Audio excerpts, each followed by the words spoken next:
আমাকে তো বলিস, অবহেলা করিস, আজ আমি চুপ থাকবো না। তেল চর্বিতে শরীর ভরিস, চিনি ঢালিস রক্তে, তারপর বলিস রোগ কেন হয়। আমি করলা, আমি রক্তের অতিরিক্ত চিনি কমাই, ডায়াবেটিসকে কাঁপিয়ে দিই। আমার ভেতরে আছে শক্তি, ভিটামিন সি, অ্যান্টিঅক্সিডেন্ট। আমি তোর রোগ প্রতিরোধ শক্তিকে লোহার দেয়াল বানাই। লিভার পরিষ্কার করি, পেট ঠিক রাখি, ত্বক উজ্জ্বল করি। তেতো স্বাদ মানেই শত্রু না, তেতোর ভেতরেই লুকিয়ে থাকে আসল ওষুধ।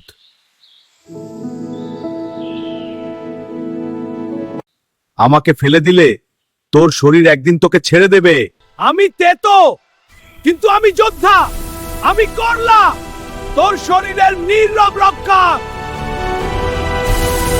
স্বাস্থ্য নিয়ে আর অবহেলা নয়, সত্য জানতে চাইলে, রোগকে ভয় দেখাতে চাইলে, প্রকৃতির শক্তি চিনতে চাইলে এখনই ফলো করো হেলথি ল্যাব বিডি 2.0।